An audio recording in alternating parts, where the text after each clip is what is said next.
Claro que hoje é o dia. Hoje é de falar o inimigo sem rosto. Por quê? Por que isso daí? Cara, a gente já usou nas nossas campanhas. Marcelo já usou isso nas campanhas Eu só dele aqui.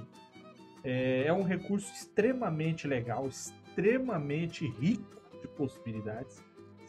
E ele permite ao narrador, ao mestre, fazer um detalhamento, um planejamento muito melhor. Porque, querendo ou não, para você fazer um inimigo assim, você obrigatoriamente tem que aprofundar no seu cenário. Então nós vamos começar a falar disso daí, iniciando nossa discussão. O que é um inimigo impessoal? E é um inimigo impessoal. Marcelo gosta dessa imagem. Pois é. Isso aí... Eu vou te falar, o pessoal fala que não existe ateu quando o avião começa a cair, né? E não existe estatista quando chega o imposto de renda ou bate a guia do imposto de importação. Essa é a hora que você fala, não, cara, eu sou libertário, imposto é roubo, tem que acabar isso aí. Tá amarrado. Abaixo o capitalismo. Abaixo o capitalismo. A gente vai entrar em detalhes sobre o que é um inimigo impessoal aos poucos, né? A gente não vai fazer um detalhamento direto, mas eu diria que... Ou a gente já vai entrar, não sei, fiquei na dúvida agora. O que é pra fazer? Vamos comentar o que é o inimigo impessoal. Ok, então vamos comentar primeiro de maneira ampla a gente depois geral. vai pensando as características deles para a gente aprofundar. Então a gente vai falar exemplos aqui mais amplos e tudo mais. Quando a gente faz... A gente tem dois papos Você vê, de galera, mestre. pra você ver o tanto que isso aqui é ensaiado, tanto que a gente prepara antes, a gente combina tudo. Mais uma vez, como eu sempre falo, quem sabe, como diria Faustão, quem sabe faz ao vivo, e a gente tá aqui para provar isso. A gente não sabe. Por isso fica sempre essa zona. É rapidão, viu, Marcelo? Porque a gente vem com os exemplos na seguida, viu? Então, beleza. Não, eu vou recomendar, na verdade, que a pessoa que quiser, que assista, caralho, velho, começou cedo hoje essa merda. Foi. O pessoal tá final de ano, a galera tá tendo que bater pariu. meta. Os bots batendo meta. O bot até sumiu aqui, nem apareceu pra eu poder banir ele. Ele desapareceu na hora que eu abri o módulo moderador aqui. A gente tem 2 papos de mestre sobre manual do bom vilão. Então, se você quiser saber como fazer um bom vilão, e aí é um bom vilão individualizado, um bom personagem vilanesco, a sugestão é lá. Lá você vai ver sobre motivações individuais, sobre planejamento, sobre condutas, sobre narração, sobre interpretação. O inimigo impessoal é quando você quer algo maior, quando você quer algo além. Quando você quer mais do que personalizar, e aí é um ponto que eu acho que é importante a gente falar, eu acho que esse ponto especificamente a gente não vai entrar, que é uma coisa não anula a outra. Você não precisa, se você tem um inimigo impessoal, isso não te impede de ter um inimigo pessoal, um inimigo personalizado. Alguém que represente em um único indivíduo o vilão ou o ideal vilanesco da sua aventura, da sua campanha. O MH perguntou no chat, é um grupo que antagoniza? Esta é mais ou menos a ideia. É que você não precisa de um antagonista individual. Você pode ter uma estrutura antagonista. E aí a gente vai discutir os detalhes dessa estrutura, por que isso pode funcionar, o que faz isso funcionar, por que isso é bom, enfim. Mas a ideia do inimigo impessoal, ela tá mais nesse espectro de você expandir para quando você não quiser ter exclusivamente, ou não quiser ter um vilão que seja individualizado e personalizado. Aquele trauma, aquela fobia do narrador de ter o Big Bad Evil Guy, o grande vilão a ser enfrentado no fim, e aí no final essa luta é uma luta fuê. Então, para você não correr esse risco, às vezes, é legal você ter uma estrutura para que essa luta, mesmo se essa luta for fuê, a coisa não fique tão largada, vamos dizer assim. Se você for pensar em em outras situações, e aí eu não vou aprofundar porque a gente vai falar disso, mas vamos falar de Star Wars, você tem o Darth Vader, vilãozão, cara. Ele é o cara malvado. Mas o Império não é o Darth Vader. O Império é um vilão, o Império é um antagonista, ele é um inimigo, só que ele é totalmente impessoal. Quem assistiu a série Andor vai ver isso. Existe uma ação que independe de uma pessoa que você conheça. Independe, fala assim, é tudo culpa do Temer. Não, não é assim que funciona. Existe uma cadeia de situações que fazem as coisas acontecerem. Eu tava com outro exemplo aqui bacana, mas acabou que eu me perdi. Mas enfim, a ideia é fazer com que o seu inimigo, o seu antagonista, ele parte de uma base onde não dependa da personalização, não dependa de um personagem, não dependa da ação pontual de escolhas, assim, de atuação de um indivíduo. E aí a gente vai falar quais são esses elementos a partir de agora para você entender mais ou menos. O grupo que antagoniza, que o MHG perguntou, depende. Porque se é um outro grupo de aventureiros, isso é um inimigo que tem rosto. Mas quando você fala que nós estamos aqui numa guerra e o grupo inimigo é um batalhão inimigo e vocês estão preparando armadilhas um para os outros e tudo mais, aí você tem um inimigo impessoal. Porque isso não depende de quem são os soldados que estão lá. Depende mais do intuito que esses grupos existem.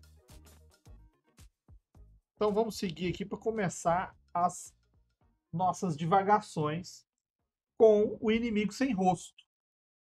Cara, para quem gosta de filmes e quem não assistiu este filme em particular que está aí na tela, é uma dica e tanto. Esse filme chama-se Esfera. Galerinha vai pro fundo do oceano, porque lá tem uma parada que eles encontraram e eles vão lá para pesquisar. E lá embaixo começam a acontecer coisas meio que inexplicáveis e coisas totalmente fora do comum. Até que eles começam a perceber que as coisas que estão acontecendo são coisas que estão são coisas que são reações ao que eles estavam pensando, desejando, com medo, etc. É mais ou menos uma versão do... Agora eu esqueci o nome do livro. É o livro que inspirou Lost. Que você vai pra ilha, a ilha te dá tudo que você quer. Eu tava lendo recentemente sobre isso. É o Inversão de Morel. Acho que é isso mesmo, inversão de moral. Que é Morel. Que aí quando você vai pra ilha, a ilha começa a te dar tudo que você quer. Só que o ser humano, meu amigo, é uma piada. Porque às vezes ele quer coisa boa. Mas às vezes ele fica com raiva e quer mal dos outros. Então sempre que as pessoas desejavam coisas, elas te davam. E esfera é isso. Ele é um item que vem, sabe-se lá de onde, de uma outra dimensão. E ela consegue sincronizar com o pensamento humano e transformar os pensamentos em realidade. Então as coisas mais absurdas e escabrosas estavam acontecendo porque elas estavam tornando realidade o medo das pessoas. Porque eles estão no fundo do oceano, porque eles estão estudando uma coisa que veio de outra dimensão, porque eles não sabem se vão conseguir sair. E quem descobre essa parada é justamente o cara que tá lá lendo o Viagem ao Fundo do Mar, 20 mil léguas submarinas. E aí o que ele tava lendo tava acontecendo. A lula gigante, a invasão do enxame de peixe carnívoro e essas paradas. E aí ele consegue descobrir que tudo que estava acontecendo perto dele eram as coisas que ele estava lendo no livro. Então o lugar estava reagindo aos medos dele. E aí eu entro na parte do inimigo impessoal, o inimigo sem rosto. O inimigo sem rosto é aquele inimigo que não é uma pessoa. Ele não age como uma pessoa. Ele não pensa como uma pessoa. Ele não tem os interesses, os medos e os anseios de uma pessoa.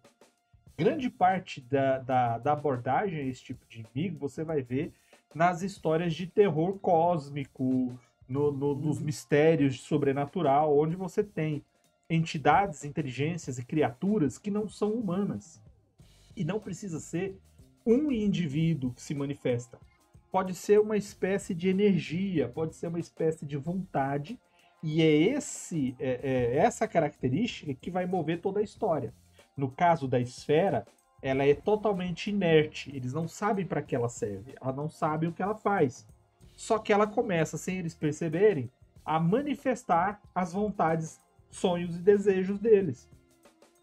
Então, qual é o interesse dela? Comunicar, provavelmente. Como ela não sabe se comunicar, mas ela sabe o que eles estão pensando, ela faz a comunicação. Para eles, um terror. Para a esfera, uma possibilidade de comunicar. A cor que caiu do espaço é do mesmo jeito. Você não sabe o que é. Você não sabe o interesse dela. Você só sabe as manifestações absurdas e grotescas derivadas daquele evento, daquele aparecimento.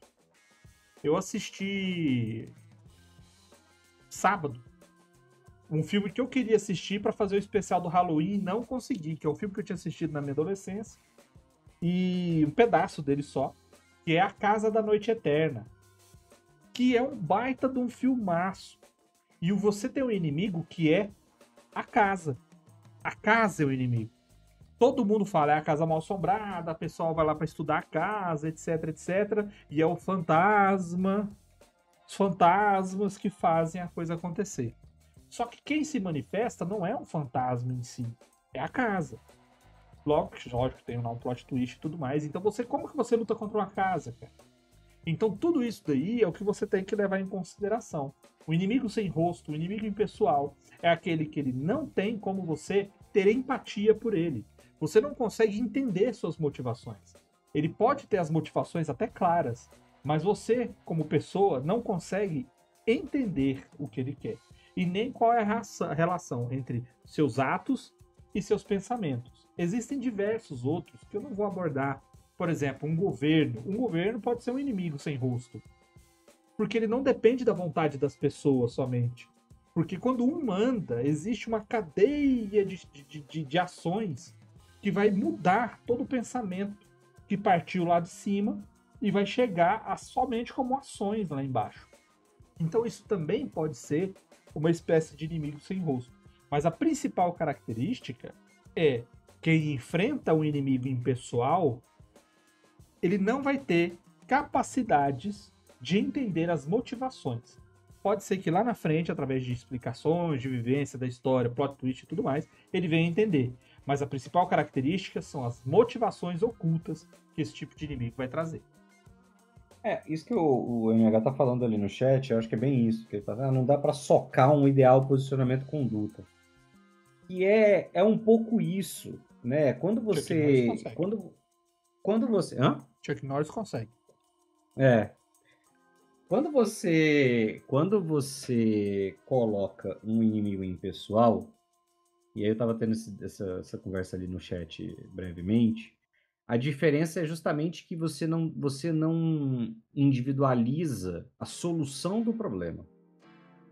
Então, para quando a gente joga RPG, dependendo da galera com quem você joga, a galera tá muito acostumada à lógica do pilhar, matar, destruir, que é do tipo assim, não, então beleza, para resolver esse problema aqui, o que eu tenho que fazer? Eu tenho que matar o dragão, eu tenho que matar o Lich, eu tenho que matar não sei o quê. Normalmente isso envolve usar violência de alguma maneira para destruir uma criatura.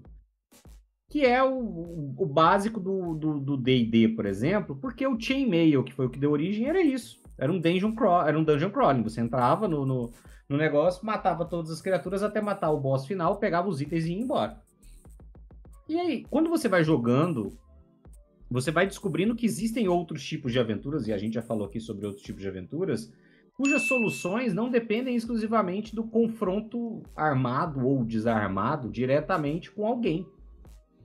E, sei lá, você pode ter que resolver as coisas com um puzzle, você pode ter que resolver as coisas com negociação, você pode ter que resolver... Então, assim, quando você começa a entrar nesse espectro, você começa a pensar na figura dos vilões que funcionam para isso. Então, eu tenho que descobrir um quebra-cabeça, eu tenho que descobrir um ritual, eu tenho que descobrir tal. Normalmente, quando você entra nesse espectro, você já está saindo do indivíduo, do vilão individualizado, e você está partindo para outras situações. A gente vai dar exemplos disso mais para frente. Mas esse é o ponto importante. E isso é legal para justamente tirar os seus personagens, tirar os seus jogadores desse espectro estereotípico, desse espectro padronizado, desse espectro clichê, em que você pode resolver tudo com violência. Claro que você pode fazer coisas em que você também não consegue resolver com violência, porque as pessoas são incapazes de resolver, porque o vilão é muito poderoso, etc. Mas esse é um caminho interessante. Quando você tem um inimigo sem rosto... se você tem um inimigo sem rosto, não existe um rosto para você bater. Não existe uma cara para você quebrar. Você bater no cara do Detran. Não vai resolver seu Exatamente. problema. Você não vai resolver seu problema, entendeu? Não adianta você tentar bater na gosma cósmica que está alterando a cor do seu jardim. Não adianta você tentar destruir... Então, assim, quando você vai para esse espectro, você cria uma dificuldade, você cria um obstáculo, você cria um desafio que foge do padrão normal para RPG, para jogos, em alguns casos, etc. E entra nessa seara. Novamente, nada te impede de, dentro desse inimigo sem rosto, você ter minions, lacaios, tenentes, avatares, representantes. Nada impede que o cara do Detran seja um babaca. Nada impede que o general do exército seja um vilão que pode ser enfrentado fisicamente ou que às vezes precisa ser enfrentado fisicamente. Nada impede você de ter um inimigo com rosto. Mas em geral ele vai ser um dos rostos. Ele vai ser uma manifestação daquele inimigo maior. Então a dinâmica é completamente diferente. Não existe uma coisa de, se eu derrotar o general, acabou. Raramente é assim. Então, já guarda essa ideia aí, porque você vai jogar e vai falar para nós nos comentários depois como é que foi. E agora nós vamos para a persistência contínua.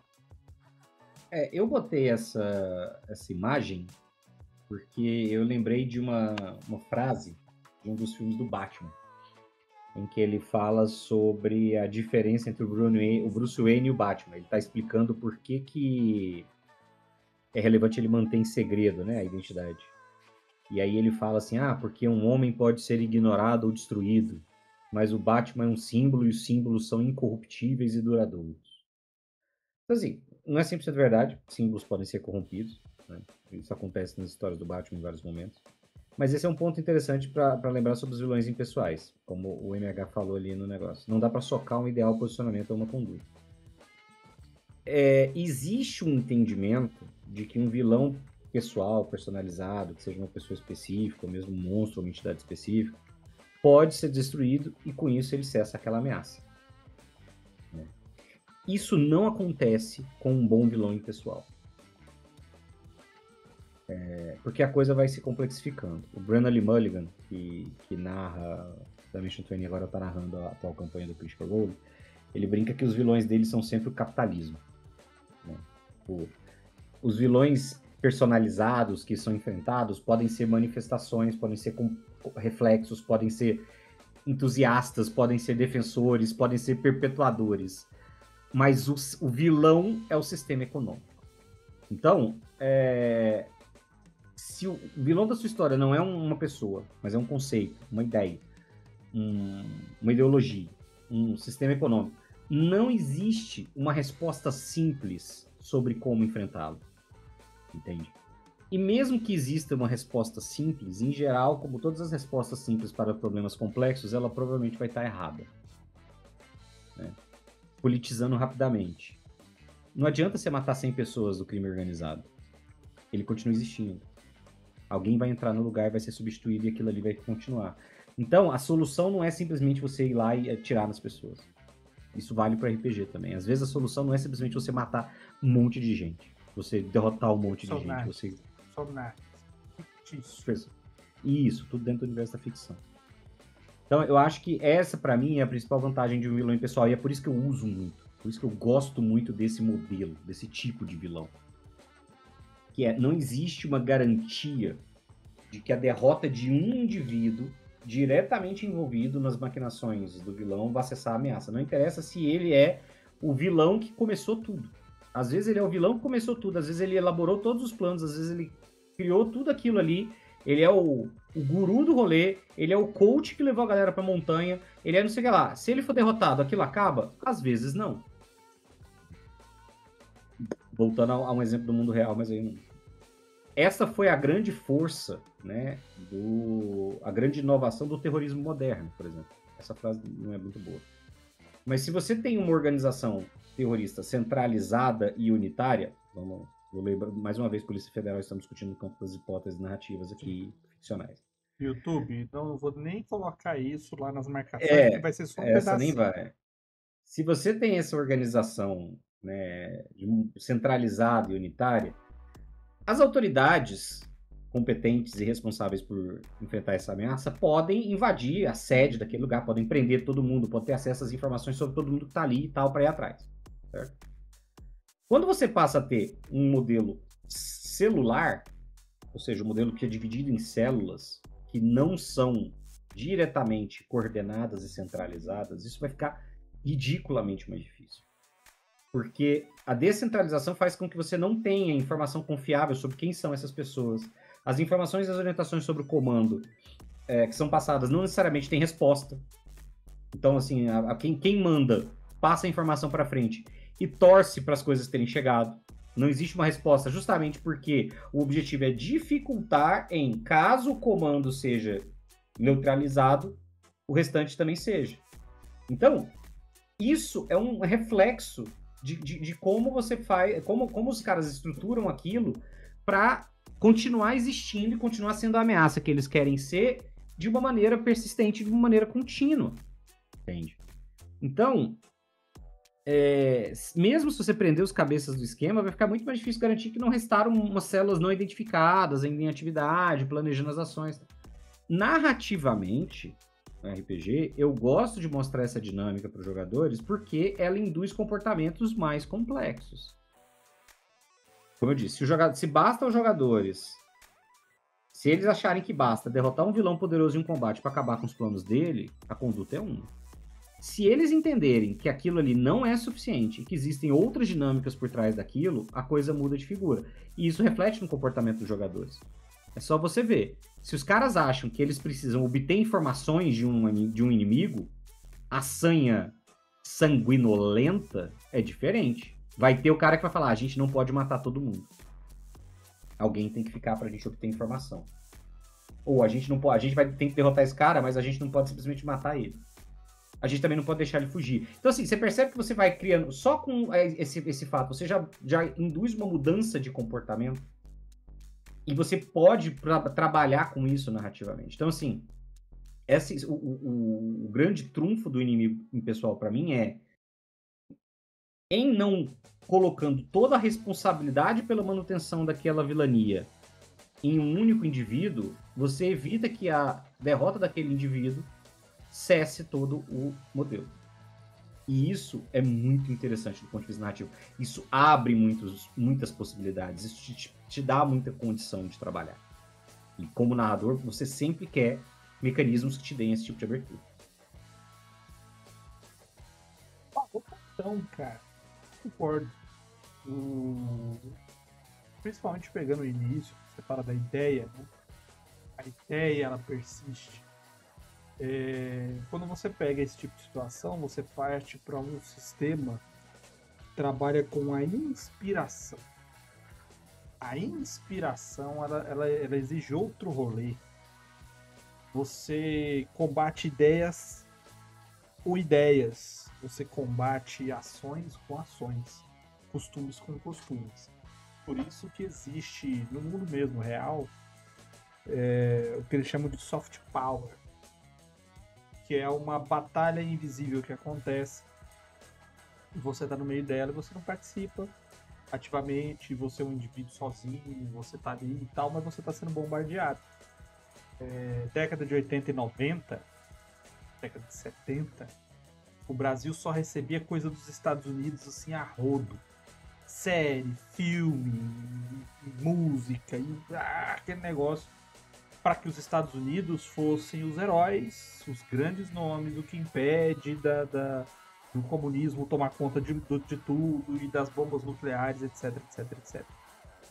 Do lado comunista, eles faziam a mesma coisa, só que do lado de lá, onde o imperialismo americano e que o capitalismo e etc, etc.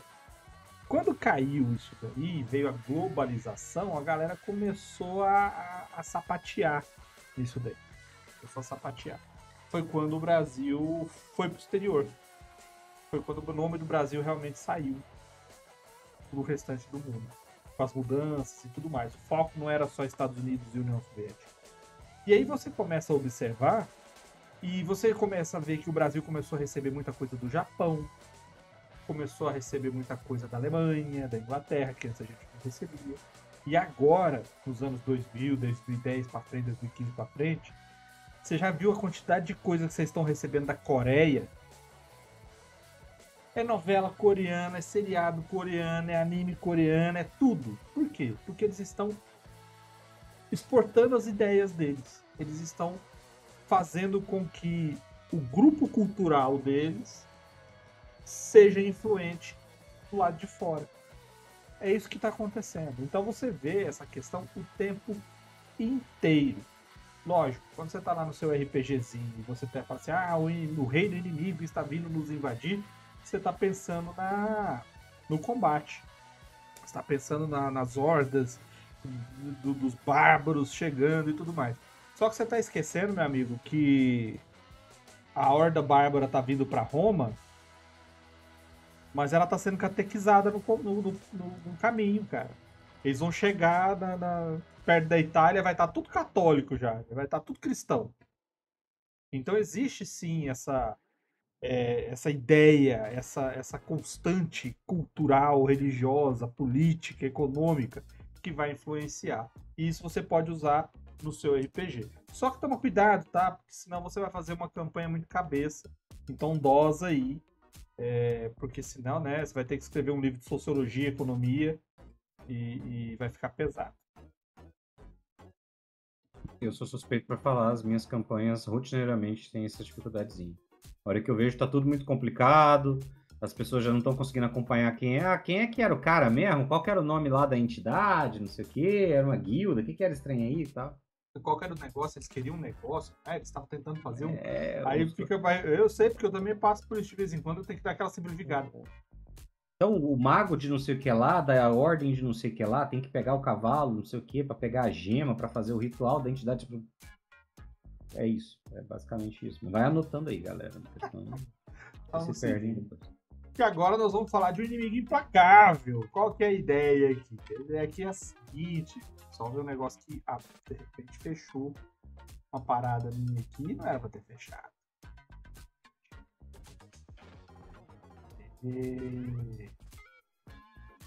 O que é um inimigo implacável, cara? Vamos falar agora de um inimigo sem rosto, tá? Um inimigo impessoal que pode influenciar a sua campanha. É uma ideia que a gente vai te passar. E para isso, nós vamos citar alguma coisa. Ou um personagem, ou uma obra, alguma coisa que você pode procurar e ler para você se inspirar. E para começar, Hydra. Hail Hydra. Hail Hydra. A Hydra é um bom exemplo do que eu falei sobre persistência, né? A Hydra, para quem não conhece, é uma das mais poderosas, não necessariamente poderosa, mas uma das mais persistentes organizações criminosas do universo da Marvel, né? E o nome faz jus à ideia, porque eles trabalham com a mesma premissa do monstro mitológico. Em alguns momentos eles vão falar, se você cortar uma cabeça, duas nascerão. Então, assim, não adianta o quanto você prenda ou mate integrantes da Hydra, outros existem, outros virão e sempre vai ter alguém novo e tal. E eu acho que em pouquíssimas histórias, o quadrinho é aquela zona, né? Os caras criam um negócio e tal, passam 40 anos falando aquilo, e aí um dia do nada mudou. Agora acabou a Hydra. Então, assim, para um pouco de conceito, para quem não conhece em detalhes nesse universo da Marvel, porque no universo cinematográfico eles aparecem não tão relevantes. Eu acho que só tem um dos filmes, que é o segundo Capitão América. É o segundo Capitão América, eu acho. Que é o que eles são mais relevantes. E eles têm uns personagens ali, aqui e ali, né? O primeiro, Vingadores e tal. O primeiro não, o segundo Vingadores. Mas a premissa da Hydra é basicamente uma organização fascista no universo da Marvel que surge originalmente de uns grupos do Egito Antigo. Então é uma coisa muito, muito antiga e que vai se aperfeiçoando, mas eles vão se estruturar melhor mesmo já durante a Segunda Guerra, pelas mãos de um personagem que, naquelas coisas do universo Marvel, tá vivo até os tempos modernos, que é o Barão von Strucker, que é um nazista, obviamente. E aí, a Hydra, por exemplo, é responsável pelo Caveira Vermelha. O Caveira Vermelha surge dentro da Hydra, né? Uma tentativa de emular o Capitão América. Então, é um grupo que faz o padrão que é isso mesmo, tentar dominar o mundo, tal qual o Pink e o Cérebro faziam todas as noites. E eles vão tentando fazer isso, mas aí eles se fragmentam, então tem uma hora que meio que surgem subgrupos, tem umas ideias parecidas, então tem a AIM, que é a Advanced sei lá, Machines, Advanced Ideas Machines, que é que tem o MODOK e tal. Mas enfim, o resultado você tem uma fragmentação, surgem vários subgrupos de ideias parecidas, naquele modelo que eu falei, celular, de forma independente, mas aí é realmente independente, assim, eles não agem juntos, né? E um dos aspectos interessantes da Hydra é justamente a infiltração dela. A Hydra se infiltra, uma das forças dela é que ela se infiltra em organizações da sociedade civil e mesmo militar do universo da Marvel com alguma frequência, né? Então, tem algumas histórias com agentes secretos, com aqueles agentes sleeper agents, que são aqueles agentes que às vezes nem sabem que são agentes até descobrirem que são. E eles conseguem se infiltrar, por exemplo, na SHIELD, que é uma das organizações mais poderosas do universo da Marvel, né? Então, mais recentemente, eles fizeram até uma história que foi muito insensada, porque o Capitão América se revelava um infiltrado da Hydra, aquela coisa toda. Então, para quem quiser como um aprendizado, a gente está falando aqui sobre referências, né? Quem quiser narrar com inimigos impessoais, a grande força da Hydra é a abrangência, né? É uma abrangência tão grande que ela virtualmente qualquer plano maligno pode estar ligado a eles. Porque a força da Hydra está nos números. Está na quantidade de gente que eles conseguem recrutar. Eles devem ter um plano de saúde muito bom. É tipo... Porque os Stormtroopers são clones, né? Eles não têm escolha. Mas a Hydra não, é tipo, os caras, sei lá, eles vão no RH, eles fazem entrevista de emprego para trabalhar numa organização secreta, fascista, maligna, e fala, cara, a sua vida vai ser enfrentar Capitão América, vai ser enfrentar o Hulk, a chance de você morrer é grande. De vez em quando, algum dos nossos oficiais aqui vai dar uma de doidinho e vai usar vocês como massa de manobra para fazer experimentos, enfim. Então, o RH deles deve ser muito bom para conseguir recrutar. Mas é uma galera que fica espalhada pelo mundo, que tem conhecimentos, eles conseguem recrutar uma galera com conhecimento, com capacidade, com equipamentos para atuar em áreas militares, de magia. Os caras têm uma vasta gama de áreas de atuação. Então, se você, por exemplo, quiser criar algo equivalente no seu cenário de fantasia medieval, você poderia pensar por uma guilda de ladrões, né? Está espalhada pelas grandes cidades, que tem diferentes interesses, tem níveis de infiltração variados dos governos locais, e mesmo em escolas de magia, né? No universo da Federação, eu criei os Olhos das Fal, que é isso, que é uma organização, um sindicato de ladrões que surge em Hyrden, que é a cidade dos Halflings, mas que se espalha e que está virtualmente representado, tem integrantes estruturados e organizados em todas as grandes cidades da Federação. E eles agem, e aí os interesses, por mais que existam alguns interesses centralizados, os caras têm espaço e autonomia para buscar interesses locais que ajudem de alguma maneira nisso. E aí a grande questão passa a ser a ideologia ou o que motiva esses caras, né? Quando você faz um sindicato dos ladrões, por exemplo, você está falando de uma galera que quer grana, basicamente. Dificilmente eles vão querer algo além disso. Mas a Hydra não. A Hydra tem uma ideologia clara, precisa, de dominar o mundo. O rolezinho fascista padrão mesmo. Se você gosta de quadrinhos, eu recomendo. Tem várias histórias boas com os personagens da Hydra. Com as histórias da Hydra, que são bem boas, eu recomendo bastante. São sempre muito boas para você usar na história. Nós falamos de sociedades secretas, né? E você tem muita coisa para ver, mas existem vários tipos de sociedades secretas. A Hydra ela tem um objetivo muito vilanesco mesmo. Ela foi feita pra causar, vamos falar assim. Ela foi feita pra ser enfrentada por heróis. E o grande lance dela, quando você usa uma entidade dessa, quando você usa uma organização dessa, é que você não precisa explicar os acontecimentos. Você não precisa. Ah, o vice-presidente americano é da Hydra. Mas como? Não importa. O cara que segura as chaves do comando das bombas nucleares, o cara é da Hydra. Mas como? Ah, mas o cara lá na Torre dos Vingadores, o cara que faz o mapeamento de GPS lá da galera, o cara é da Hydra. Mas como que eles infiltraram? Você não precisa. Por quê? Porque eles agem de meios misteriosos. Você não tem rosto definido. Então eles agem escondidos. E aí é que você, como mestre, vai ter todo esse respaldo para criar as oportunidades para fazer com que esse inimigo seja marcante. Porque ele vai atuar exatamente onde ninguém espera. Se ele é um cara que está andando na rua e pode ser seguido, você parte do princípio que você é só vigiar ele, que você vai saber o que ele está fazendo. Mas quando ele é uma organização, já não tem como você fazer este acompanhamento. Vamos seguir.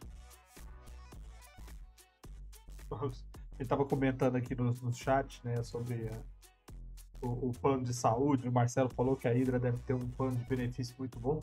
Aí eu coloquei ali com aquela história de supers que eu falei do terror, que eu narrei. Os capangas, os lacaios, era galera comum, saca? E não precisava ser mal, não. Os caras trabalhavam pro vilão.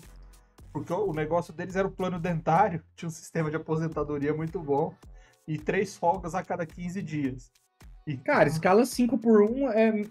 Se a sua organização criminosa tá fazendo uma escala melhor do que a maioria das empresas, é mau sinal para as empresas, né? Marcelo, na história, tinha o dia de levar os filhos do trabalho.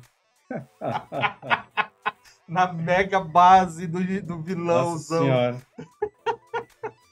Vamos seguir. Deixa eu só colocar aqui uma anotaçãozinha.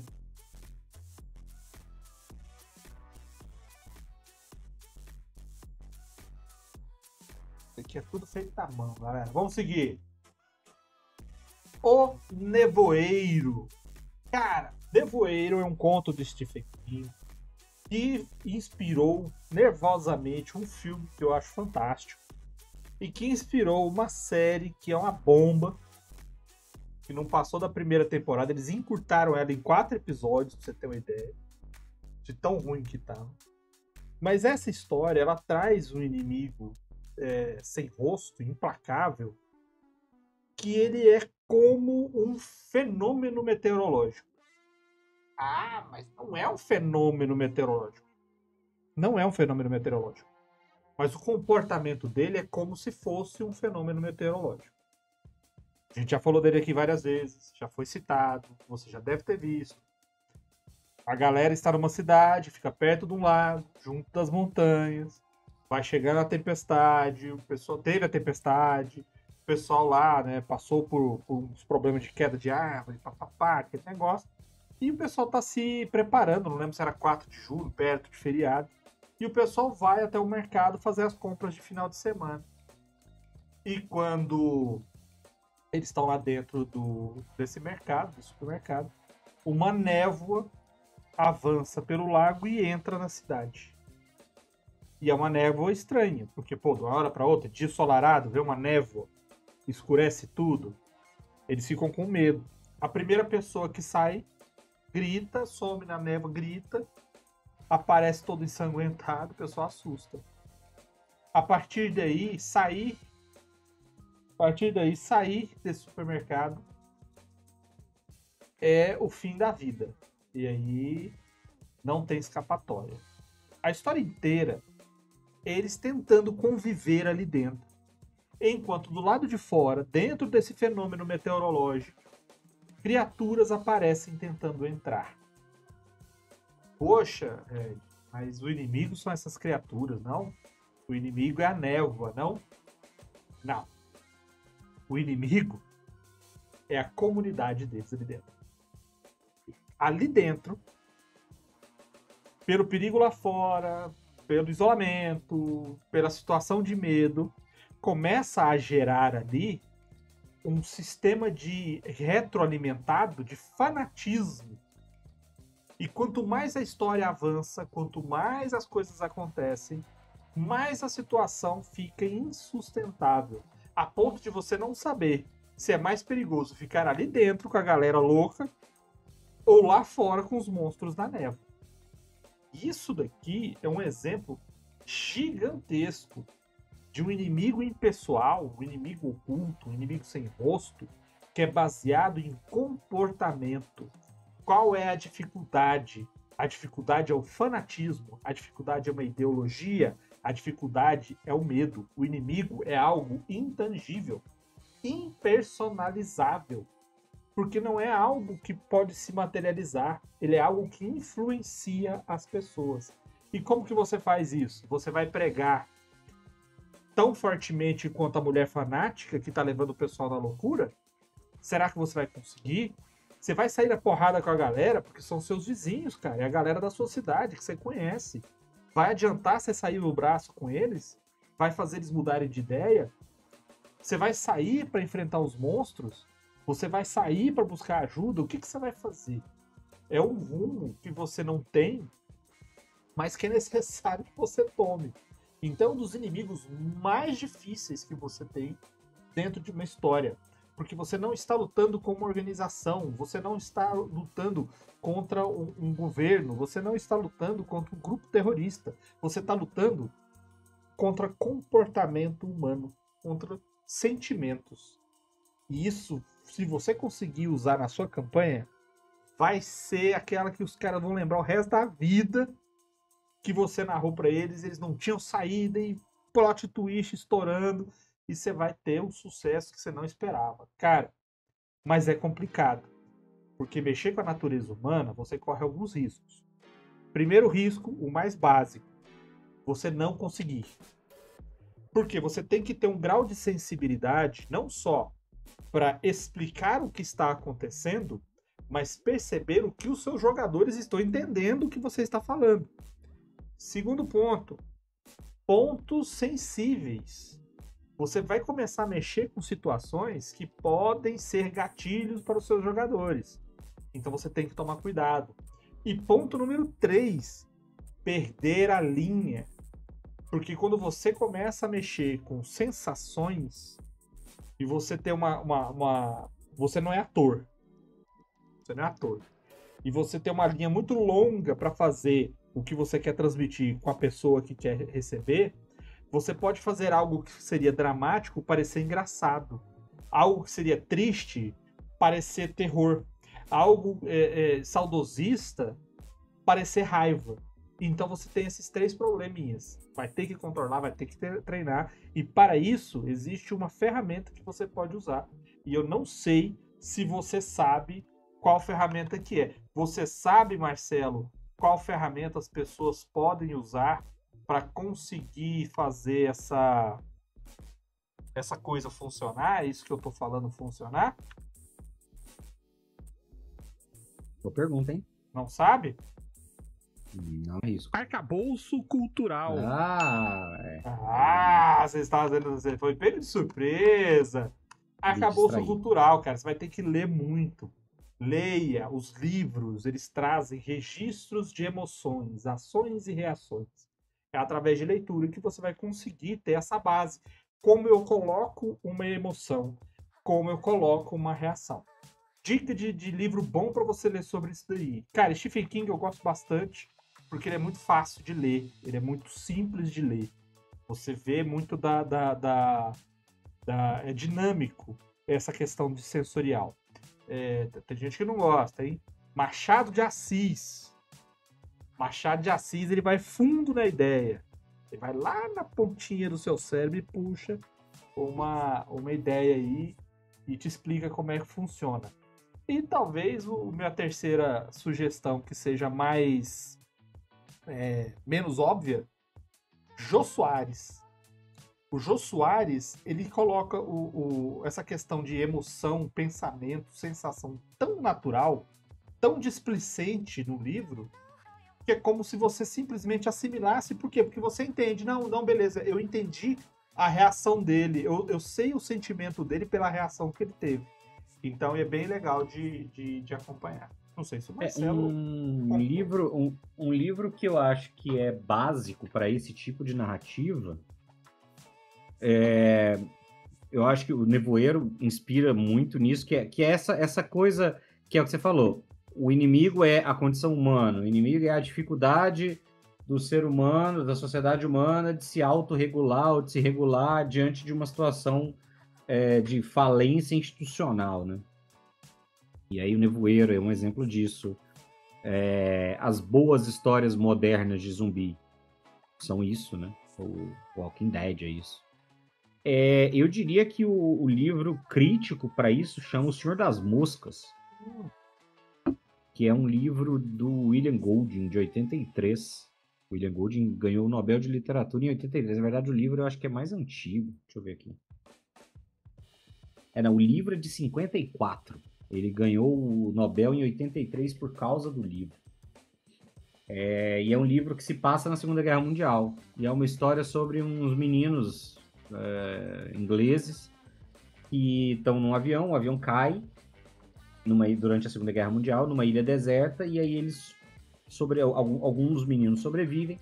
E aí eles têm que se regular como sociedade. E desanda, porque tem essa coisa de serem meninos, né? Tipo, crianças e adolescentes. Então não tem um adulto, não tem uma maturidade. E aí é uma decadência, né? Uma gradação social absoluta que vai acontecendo ali. Então ele é uma visão um pouco cínica, um pouco crítica dessa condição humana. E eu acho que ele vai influenciar todos esses livros posteriores que vão fazer esse debate sobre a humanidade é o inimigo numa condição catastrófica em que você acha que o inimigo é outro. Entende? Essa coisa na existência de um inimigo em comum. Precisamos reforçar os mecanismos de colaboração, mas isso não acontece. E aí, por quê? Porque alguém vai se beneficiar daquilo, ainda que seja por pouco tempo. Ou por uma outra... No Nevoeiro é a pessoa que é fanática, ideológica, que tem uma religião. Ou pode ser um fanatismo ideológico. O filme que é muito ruim, mas que trabalha com essa ideia. Não Olhe para Cima. E é um filme muito... É um didatismo que passa do ponto, né? Mas que trabalha com essa ideia. De o que acontece quando, diante de uma situação catastrófica limítrofe, a sociedade não consegue se organizar para uma ação adequada, correta, contrária àquela situação que pode causar a perda de todo mundo, porque algumas pessoas se beneficiam no curto prazo daquilo e elas se importam mais com isso. O Guerra Mundial Z também tem isso. Também vai ter momentos de Covid, aquecimento global, enfim. O Guerra Mundial Z tem capítulos, o livro tem capítulos que vão trabalhar muito bem com isso, sobre como parte da dificuldade da reação a doença lá, o vírus que causa a criação dos zumbis, é derivada disso, de uma falta de coordenação ou de um egoísmo de algumas pessoas nesse sentido. Para quem ficou interessado aí, Senhor das Moscas vai estar no link, vai estar o link da Amazon. Bom livro, viu? Bom livro. Eu li muito tempo atrás. Eu sou feliz de não ter lido ele quando eu queria ter lido, que era na adolescência. Eu sei que tem uma galera que lê esse livro na adolescência. Eu não recomendo. Então. Nos Estados Unidos a galera lê. Ele é meio que bibliografia. A gente lê Machado de Assis, eles estão lendo essa merda. E é meio pesado, entendeu? O Machado de Assis é um cinismo um pouco mais... Cara, mais eu li na classudo e menos gore, eu acho. Eu li na adolescência e ainda acho Machado de Assis pesado para adolescente. Só que não é pesado pelo tema, meu amigo. É pesado pela escrita. Que a mão do Camões pesou, meu amigo. Machado de Assis é pra cara igual o Marcelo. Vocabulário. Mas é bom, é por isso que a gente lê no ensino médio, que é quando a gente tá aprendendo gramática e se tiver dúvida a gente fala com o professor ali, entendeu? Precisa, né? Eu li Quincas Borba num dia só, cara. Peguei de manhã e terminei à noite. Eu comecei Machado de Assis com contos, então facilitou um pouco. Aí eu fui ler romances depois. Memórias. Depois Memórias peguei Póstumas de Brás Cubas. Quincas O Memórias, Borba. o Memórias Póstumas foi o que me motivou a ler o resto. Aliás, o que me motivou a ler o resto foi Teorema do Medalhão, que é um continho curto. E aí eu me empolguei e fui ler outras coisas. Mas, amiga, você falou que esse nome eu não uso ler. Cara, pode ler O Senhor das Moscas. Ele não é tipo terror, sobrenatural, nem nada do tipo, não. E não tem... o nome é mais metafórico. E tem filme, tá? Mas não é bom, não. O filme é ruim. Na moral, o filme é ruim. Não recomendo, não. Lê o livro. Então vamos seguir. Vamos seguir porque o Marcelo ficou sério. Fiquei puto. Quem pode ser o inimigo, né? Quem pode ser o inimigo? Agora nós vamos falar das possibilidades. O que nós podemos trazer como esse inimigo? A gente já falou aqui, cara. Nós já falamos vários aqui. Mas nós vamos citar aqui exemplos mais aplicáveis, aplicados e mais direcionados para você que está moscando aí e não conseguiu visualizar ainda. Para você que quer ser o senhor das moscagens, né? Vou falar assim.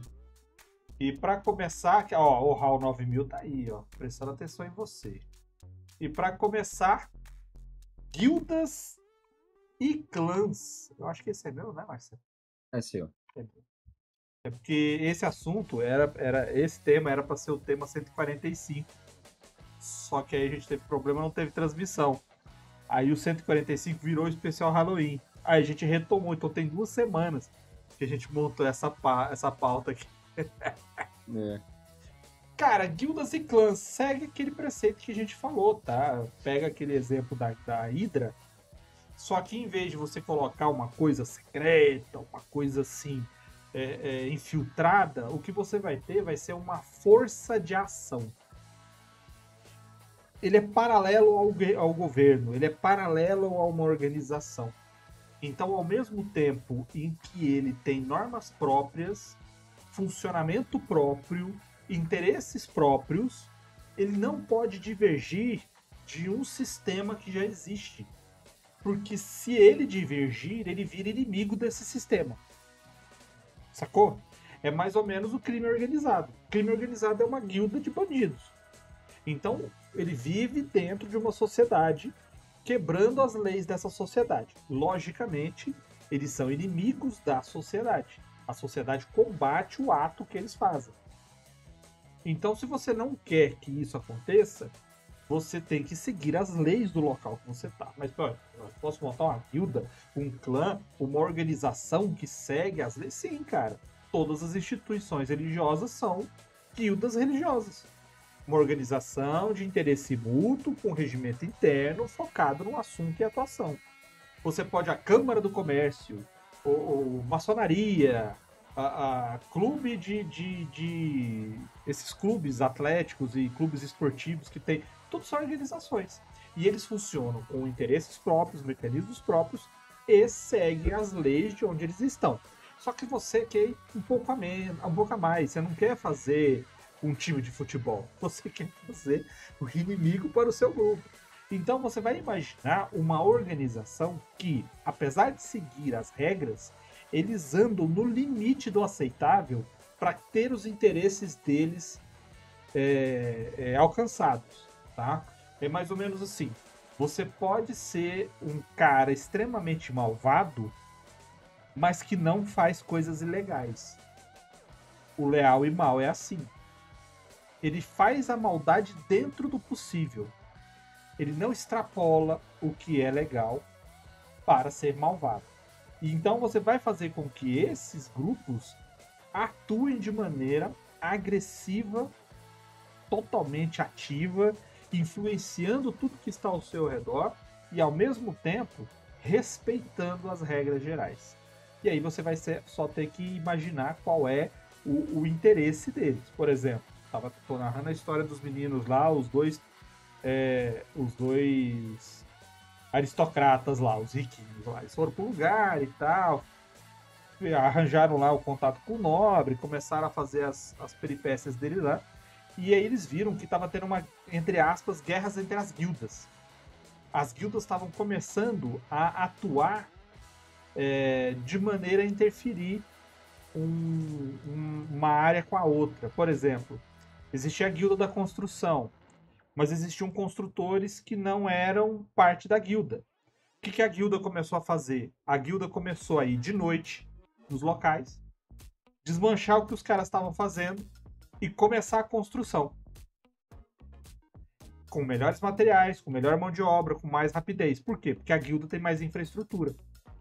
O cara que estava trabalhando lá recebeu para trabalhar, recebeu para fazer o trabalho dele. O autônomo recebeu. A guilda chegou lá, desmanchou e fez um troço melhor. Pro dono do local é melhor. Só que a guilda, entre aspas, está tomando a concorrência do lugar. Meio que expulsando o trabalho do cara. Então o que ele fez é ilegal? Não, não é ilegal. Não pro cenário. Mas é moralmente aceitável? Não. E isso começou a gerar atrito. Gerou atrito a tal ponto dos profissionais ligados às guildas, mas que estavam fora, da área de atuação das guildas que estavam fora, fazer uma insurgência e tentar dar o golpe na cidade. Ter uma guerra civil lá dentro. Então você vê como é que você pode trabalhar esse tipo de coisa. Como que você pode fazer com que uma guilda ou um clã direcione a história, impeça, facilite, atrapalhe, impulsione, conduza, combata os seus grupos, os seus personagens, sem que eles sejam, na verdade, o indivíduo, o líder. Tem que derrubar o líder da guilda, tem que desfazer a guilda. Não, porque você não consegue fazer isso. Você não chega lá, Lex Luthor é o presidente. Você chega lá e dá um tapa na cara dele e tenta tirar ele na força. Não pode, cara. Ele foi eleito. Ele não tá devendo na história, né? Ele não tá devendo, ele foi inocentado, ele não tem nada pesando sobre ele, virou presidente. E aí, você vai fazer o quê? Se você for lá e tirar o errado, é você. Entendeu? Então, guildas e clãs podem ser inimigos sem rosto, extremamente poderosos, extremamente influentes e, pior, extremamente eficazes, porque eles não estão indo contra a sociedade. A sociedade pode até apoiar os caras. É isso que eu ia falar. Você, a guilda ou o clã em geral, quando você trabalha com eles como os inimigos pessoais,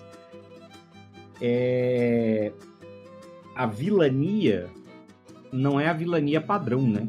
É meio que é um pouco o abuso do poder, tirania, a tirania, o abuso do poder econômico. Então é aquilo, tipo, você não enfrenta as consequências negativas de um sistema econômico simplesmente batendo em uma outra pessoa. Não é isso que vai resolver. Entendeu? Tipo assim, o Vermelho falou, não adianta, sei lá, e dar um soco. Não adianta, sei lá, e sequestrar o chefe da guilda ou do clã. Não. Por quê? Porque o mecanismo que leva à existência dele e ao poder que ele tem provavelmente não dependem disso. Então, se você tem uma guilda que é poderosa o suficiente numa cidade, a ponto de interferir, tipo assim, eles têm poder, porque eles têm tanto poder econômico que isso se manifesta na forma de poder político, você não vai conseguir resolver isso simplesmente agredindo os caras. Não, você tem uma estrutura, uma conjuntura socioeconômica que levou eles a terem aquele poder. Então, se você quiser, se você acha que o que eles estão fazendo é vilanesco, se os seus personagens querem enfrentar aquilo, eles vão precisar enfrentar a conjuntura. Eles vão precisar lidar com a conjuntura. Então, assim, a guilda, ela é mais, né, a guilda vilanesca, ou o clã vilanesco, eles são mais consequência daquilo do que a causa, muitas vezes. Eles se beneficiam de conjunturas e de estruturas, e aí, em alguns casos, eles passam a reforçar aquilo, né? Tipo, a gente chegou ao poder por causa disso, e agora a gente vai alterar as regras para que a gente permaneça no poder, que é uma coisa que acontece com frequência. E aí, se você for olhar, dependendo da situação, é o que o Vermelho falou, o Lex Luthor foi eleito presidente, cara. Entendeu? A partir do momento que ele foi legitimamente eleito presidente, o mecanismo não é, o Super-Homem não pode mais ir lá dar um soco nele porque ele resolveu usar as bombas atômicas contra a Antártida e destruiu a fortaleza da solidão do Superman. Aí vai falar, cara, tá atacando território sem dono, né? não existe nenhuma, a legislação, o direito internacional não me impede de fazer isso. Ah, mas os ambientalistas, sim, mas eu tenho a autonomia, a hierarquia e a capacidade garantida a mim pelo voto para fazer isso pelo meu povo. Se você for comprar essa briga comigo, você está comprando uma briga com o governo americano. Então, assim, essa é a dinâmica, né, de você entender que os caras eles são um reflexo daquilo. Se eles têm aquele poder, para você tirar esse poder deles é difícil, entendeu? Não vai ser no pescotapa que você vai tirar.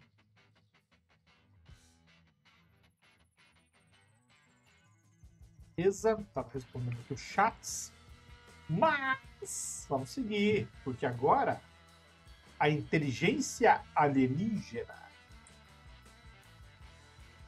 Isso é seu. Não, na verdade, você pegou errado, Vermelho. Eu acho que eu peguei errado. Era religião. Oxi, peguei errado mesmo, hein? Mas a imagem é essa, né? É, a imagem é essa. Oxi, você viu? Spoiler! Tá usando droga. Quem dera. Quem dera fosse isso, né? A religião. Quem é que conhece essa imagem, será, hein? Pam, pam, Você sabe que imagem é essa porque você é um fã do estilo. O MH que tá aí no chat talvez Mas não essa conheça. é uma versão mais recente, né? Essa é a versão mais recente. Que nós usamos, inclusive, uma imagem semana passada. Foi. Eu fiquei bem quietinho. Existem duas vantagens. Eu vou explicar a imagem quando eu chegar nesse ponto. Existem duas vantagens principais para você usar a religião como base para um inimigo impessoal em uma campanha de RPG. A primeira é o fato de que a religião é versátil para esses aspectos. O que quer dizer isso? Você pode ter um elemento religioso que leva a uma organização grande, consistente, poderosa, coesa e hierarquizada, como é, por exemplo, a Igreja Católica no mundo real. Não estou falando que a Igreja Católica é vilã, não é isso. Só estou dizendo que é uma estrutura religiosa extremamente coesa, hierarquizada e organizada e estabelecida. E às vezes vilã também. Aí o Vermelho tá... Eu não quero ir pro inferno. Assim, já foi esse barco, enfim. O que é... E você ter uma estrutura deste jeito é bom em termos de potência e relevância para o inimigo. Certo? Mas você centraliza aquilo. Né? Então, assim, o Papa é um indivíduo muito, muito importante na estrutura da igreja. Então, você ainda tem uma concentração de poder relevante em uma única figura que é vulnerável e suscetível a enfrentamentos, por assim dizer. Mas, como eu falei, a religião é uma coisa versátil. Você pode ter essa estrutura, mas você também pode ter a religião como uma ideologia que se expande quase que de maneira autônoma. Né? Inclusive com espaços para cultos e seitas, aí voltando ao papo de mestre que a gente falou sobre religiões, cultos e seitas, que se distanciem dos preceitos originais. Então, assim, você pode ter grupos religiosos que, em tese, seguem a mesma religião, com convicções, comportamentos e formas vilanescas de agir muito diferentes. Certo? E isso te dá uma gama de opções. Então, essa versatilidade para você, como narrador, é bom. Né? Dentro da lógica da organização coesa, centralizada, a gente tem exemplos na ficção em que a galera consegue identificar os paralelos entre uma organização, o modelo de funcionamento de uma religião e o modelo de funcionamento de uma organização, por exemplo, militar. Né? O Warhammer 40.000 é simplesmente impossível você separar as convicções religiosas das convicções militares, hierarquizadas militares das tropas humanas lá do universo do Warhammer 40.000. No Doctor Who, a igreja, no futuro da humanidade, a igreja é uma instituição militar. Então é muito doido como os caras têm os títulos, né? As patentes são as patentes de uma igreja, mas eles são um grupo militar, eles são basicamente um exército interplanetário. Então, isso facilita, né? Por outro lado, uma religião facilmente pode ser o elemento unificador de um grupo secreto e infiltrado na sociedade que age de uma maneira autônoma e no formato das células, como a gente mencionou. A Al-Qaeda é um bom exemplo no mundo real. A religião está interligada. A Al-Qaeda não é uma organização religiosa, mas a religião é um elemento que está intrinsecamente ligado às convicções de um grupo que escala para outras coisas, certo? Então, para o seu RPG, o caminho religioso é um caminho possível para você criar grupos vilanescos, e aí você tem essa versatilidade de fazer uma coisa só, um grupo, uma grande igreja, uma grande organização, ou grupos espalhados que têm aquela crença, grupos secretos, cultos, etc. E todos eles vão ter vão ter esse mesmo fator de união.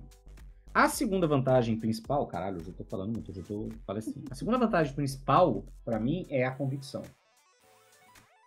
A gente falou da Hydra, os caras trabalham, né? Pode até ter um componente ideológico ali nos oficiais, na galera mais antiga. Mas tem muita galera ali que você olha e fala, pô, o cara trabalha ali porque é o trabalho dele, entendeu? Dificilmente você vai ter um mercenário disposto a morrer por uma causa, né? Mesmo nos exércitos oficiais, vamos dizer por assim dizer, nos exércitos dos governos nacionais no mundo real, salvo em casos de propagandas muito efetivas dentro das próprias instituições, você vai lidar com deserções derivadas de uma perda de moral e uma perda de convicção. E isso, a religião te dá um elemento para reduzir isso, né? Não é que todo religioso é fanático, obviamente. Mas a natureza da religião, como a gente mencionou mais uma vez no Papo de Mestre sobre religiões, abre espaço, em alguns casos, induz sim um processo de radicalização. E isso é muito útil para voltar naquilo que a gente falou sobre a vantagem da persistência contínua de um inimigo impessoal. Então, quando você entra numa situação em que o cara está fazendo aquilo porque ele acredita numa salvação eterna, numa recompensa maior no pós-vida, eu diria que é mais fácil de você manter essa energia diante das adversidades, né? Isso pode ser útil para justificar quando os integrantes da sua organização vilanesca decidirem, por exemplo, brigar até a morte e tiverem uma convicção de que não vão compartilhar informação, não interessa se eles sofrerem qualquer tipo de punição ou tortura, etc. Por quê? Porque os caras têm um elemento de convicção, ou em alguns casos de fanatismo, derivado de uma crença em algo maior que não é tão facilmente replicável em outros modelos de instituição.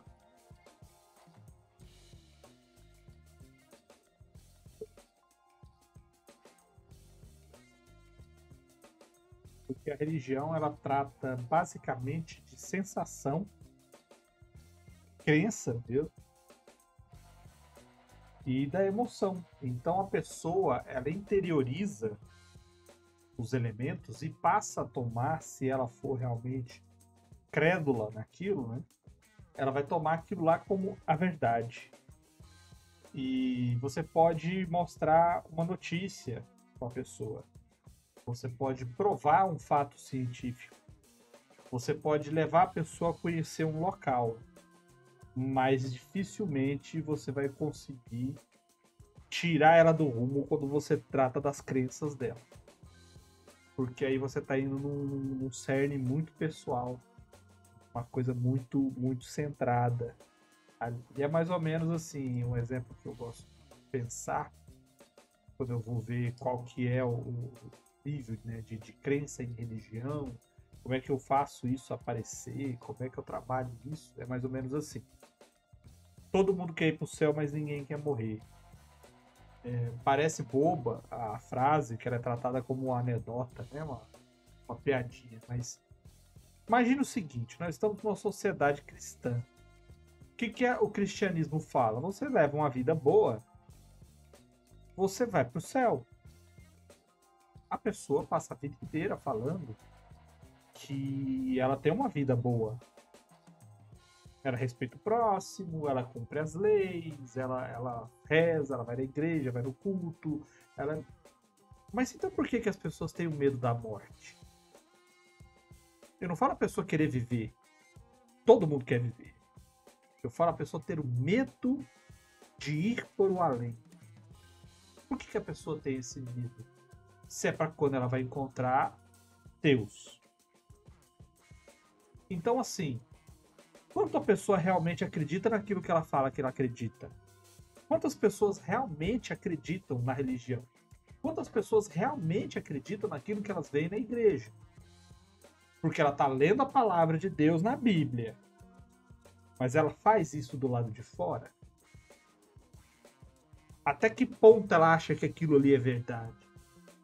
Aquilo ali é verdade no ponto de amar ao próximo, mas e o fato de você não poder fazer a barba? Ou você usar 2 tecidos diferentes, usar roupa de botão? Porque é pecado, tá na Bíblia, você não pode usar. Então, assim, existem coisas que você utiliza para ver o quanto, filosoficamente falando, a pessoa seria um crente na própria convicção. Mas eu estou falando para você fazer esse exercício não para questionar sua tia que critica o RPG, mas para os personagens da sua aventura. Dose esses personagens em até que ponto eles realmente acreditam naquilo que a religião que você está usando no cenário fala para ele fazer. Marcelo falou da Al-Qaeda. Meu amigo, os caras se jogam em cima das coisas e estoura. Porque eles realmente acreditam que eles vão ir lá pro outro lado e encontrar 40 virgens, porque eles fizeram certo. Você não tem como questionar a crença de um cara desse. O cara que mandou eles lá, será que acredita nisso?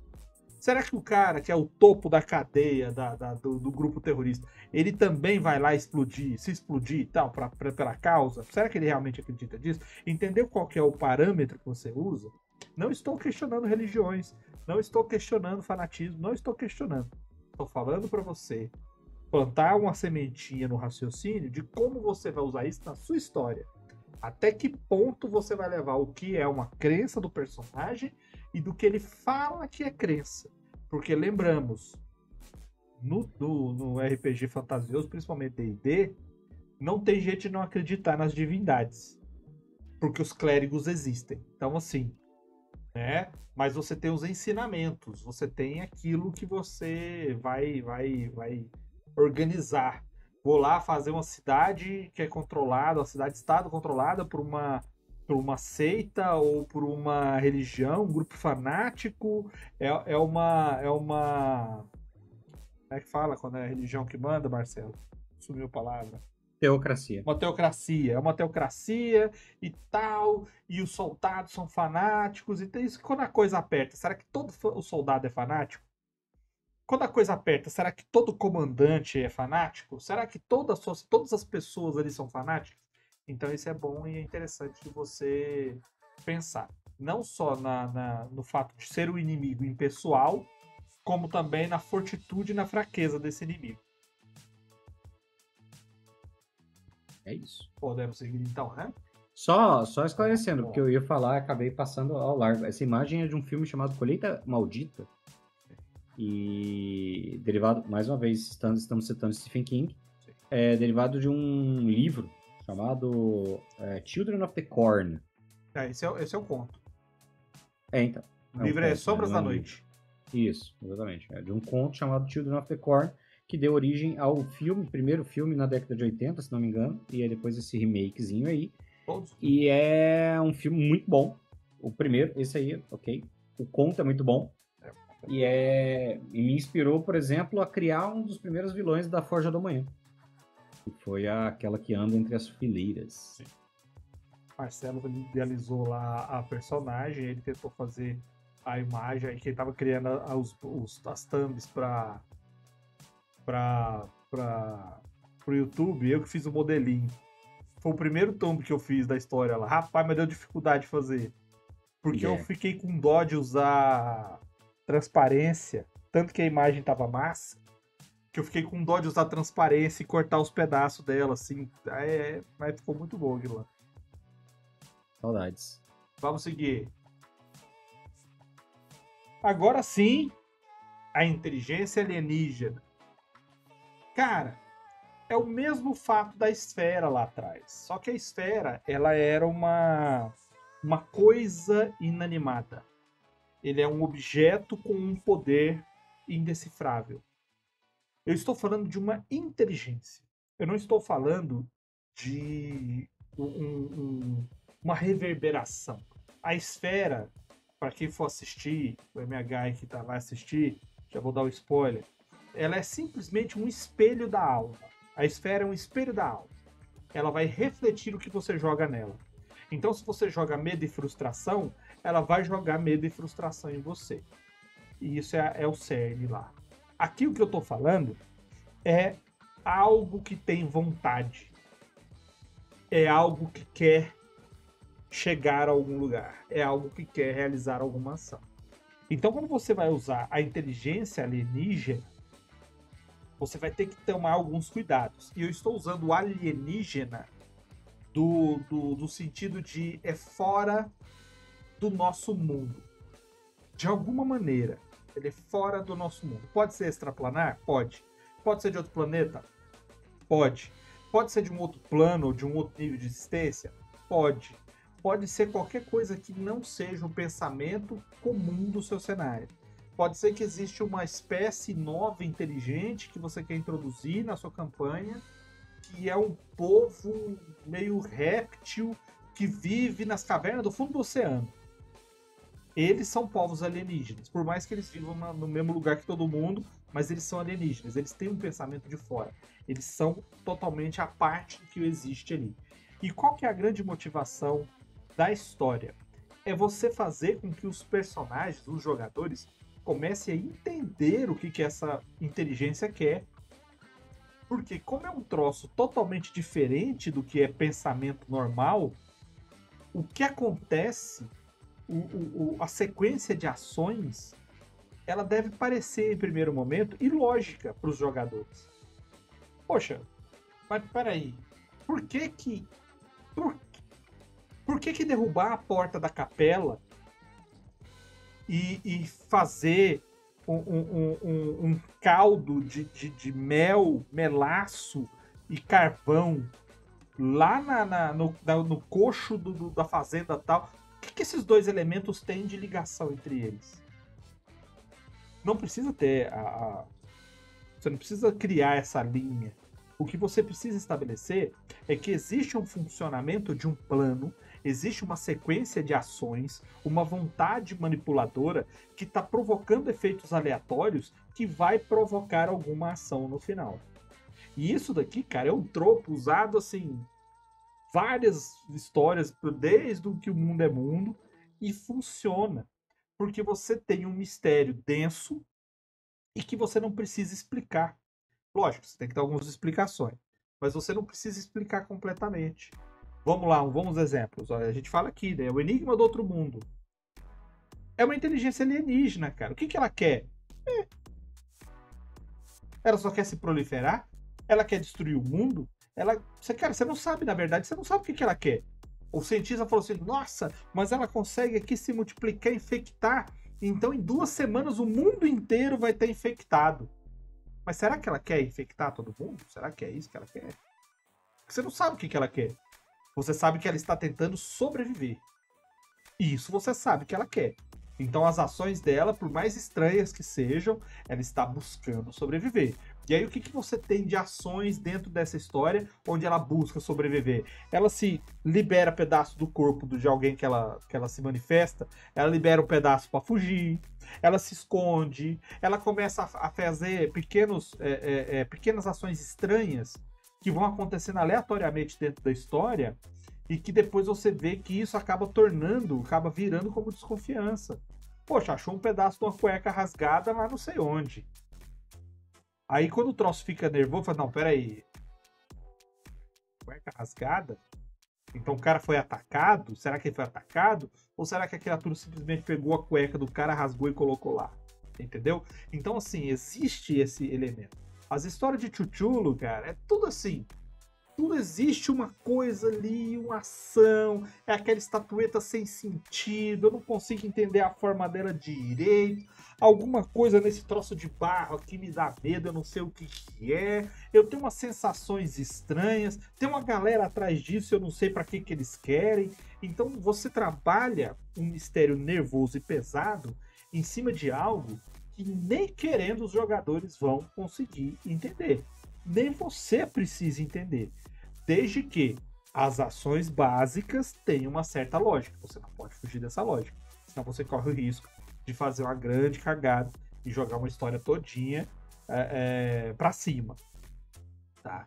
Eu fiz a história... Eu peguei aquele plot do Marcelo, o King da inteligência artificial. Eu narrei pra galera.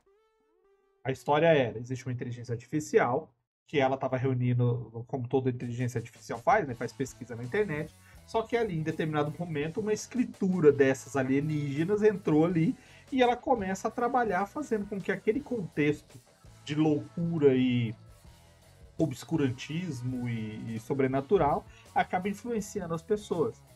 E isso começa a influenciar, matar geral e tudo mais, e a galera vai investigar. Foi isso que eu narrei. Só que quando o pessoal foi investigar, eu não tinha o final da história.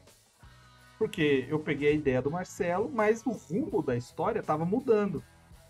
Era um one shot, então eu não podia fazer algo mais demorado. Então o que eu fiz? Eu fiz com que o criador da inteligência artificial ativamente colocou os textos lá dentro.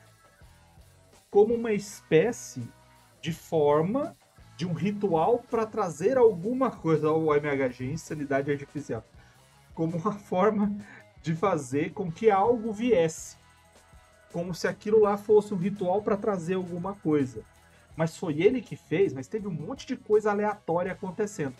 Essa aleatoriedade é a inteligência alienígena. O planejamento não foi do cara. O que o cara fez? O cara criou a inteligência artificial, pegou os textos, colocou lá dentro, programou para que os textos influenciassem todo mundo, né? Depois que ele viu, porque também não foi muito da onda, ele foi influenciado pelos textos, fez com que os textos virassem isso, e só passou a abafar os casos.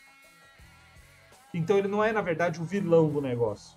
O vilão é uma inteligência artificial intangível, que não adianta você puxar a tomada mais. Ela já está na rede. E aí as ações dela é só para se autopromover. E aparentemente não tem nexo.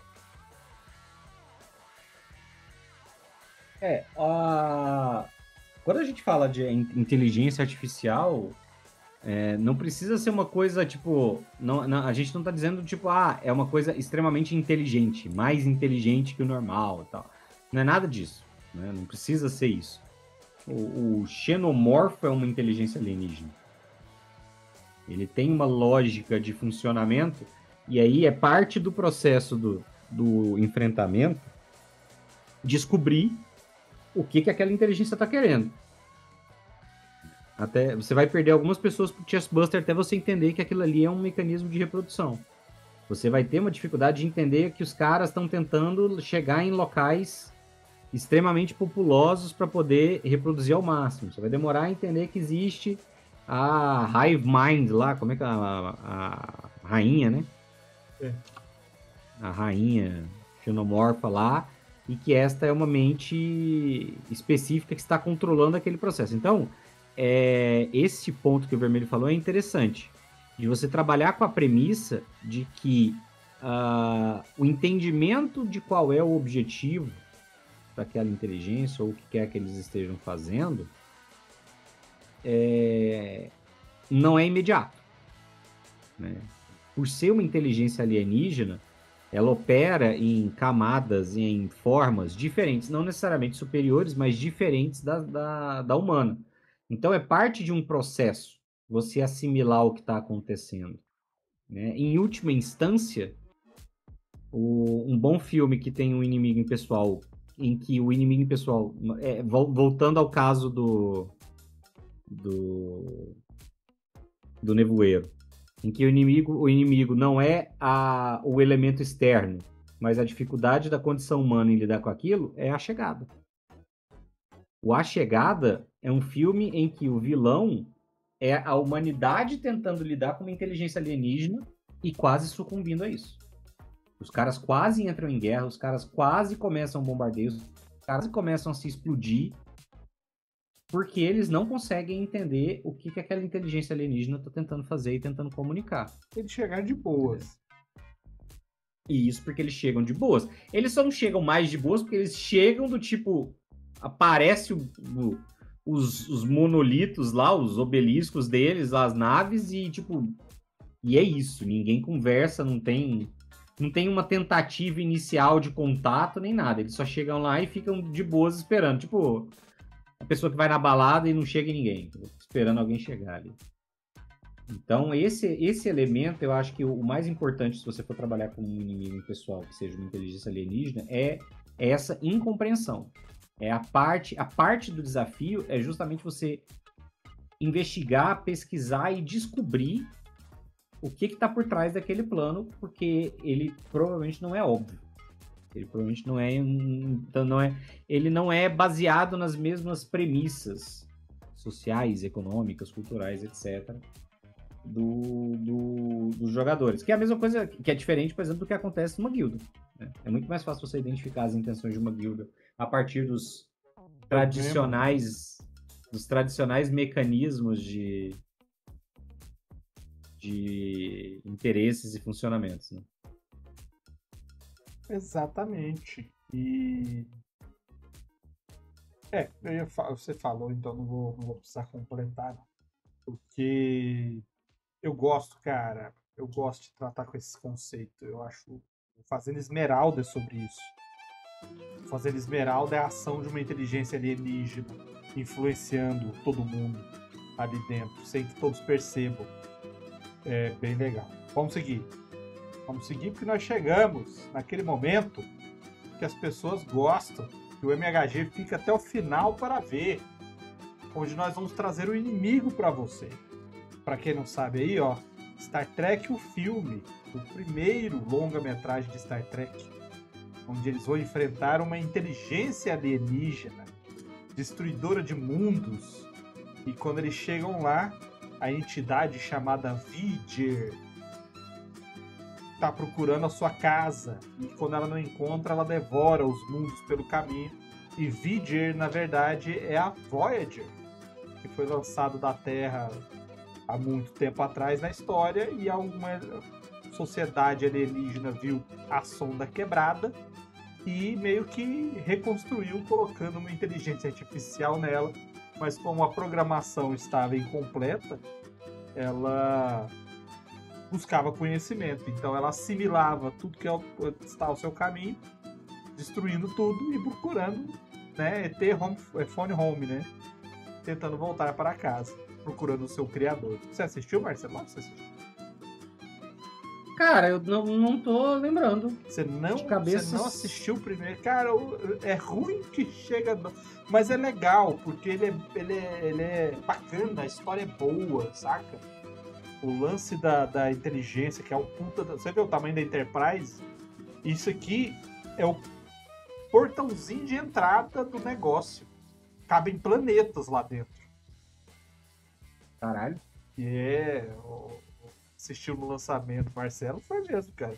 Ele tava lá no making off. Deixaram ele entrar porque o ingresso terceira idade. Bora lá. Sendo zoado com idade pelo vermelho é de fuder. Não, mas eu posso, né, cara? Aí o primeiro plot, a Forja do Amanhã. A Forja do Amanhã, para quem não acompanhou aqui no canal, foi a nossa segunda campanha do D&D quinta edição, né, que eu narrei aqui com o Luiz, a Jaque e o Jovelino e o Bruno.